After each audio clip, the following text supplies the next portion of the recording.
Aloha, and thank you for coming today and sitting here and educating us. My name is Arlene Laimana Grant, and I am 50% Kanaka Maoli, and the other half is Filipino.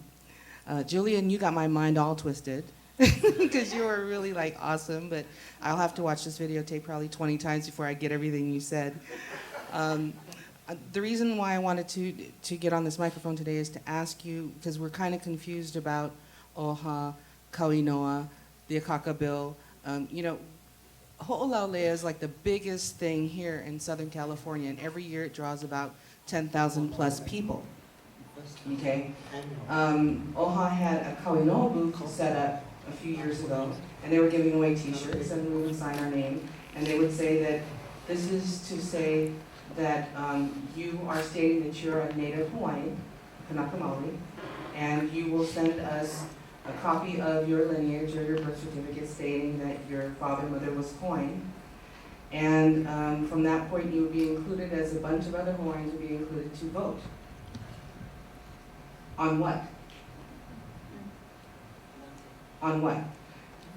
When you stated to me, I'm taking it personal now, but when I heard John Osorio say that we were never asked, when it comes to the Akaka Bill, that struck a chord in me. And so now I'm just trying to get clearance on it because, I go back in 2007, it's okay to wear a Kauinoa t-shirt.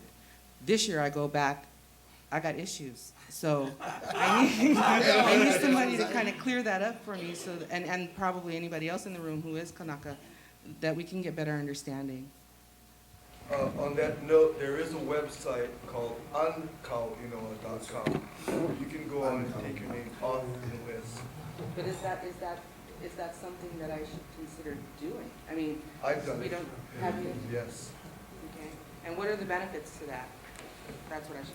The benefits to taking your name off of the list? To putting it on, to taking it off, to wearing the t-shirt, to not.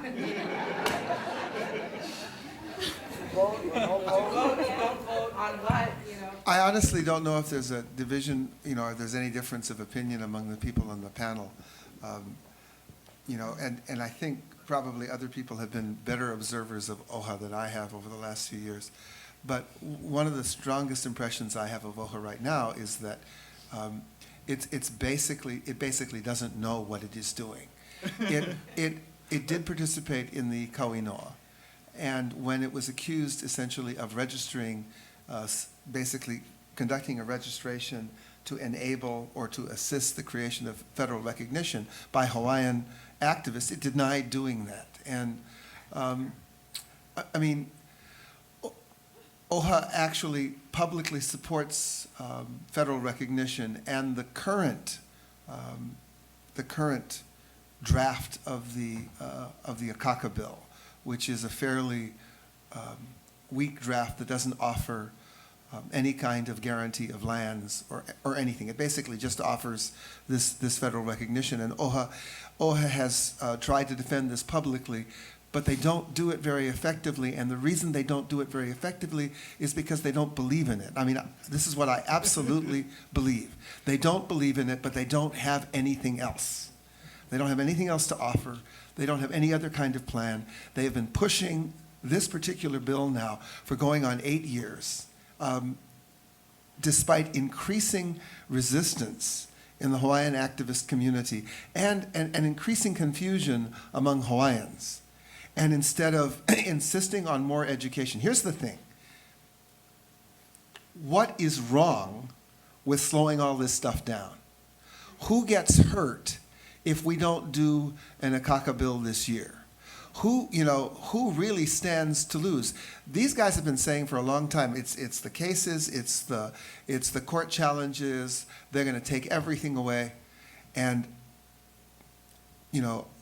activists are responding saying, no, they won't take everything away because we will not let them. And if you had any guts, you'd be leading this. You have money, you have an institutional power.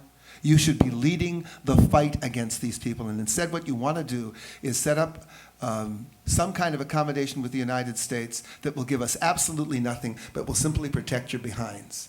I'm sorry, but it is, if OHA could ever once make a reasonable, intelligent, coherent argument for this bill, that would be one thing, but they haven't. Just for a little bit of clarification, in terms of registering the electorate, in terms of an occupation, that would include not only Aboriginal Hawaiians, but that would include also those that were Hawaiian Kingdom subjects that were, say, Chinese or say French Or anything like Americans. that. It's a different grouping, and by classifying it in the Kauinoa the way that they do it, that's lending itself toward the idea of the Akaka Bill and so forth. So it's the classification is different.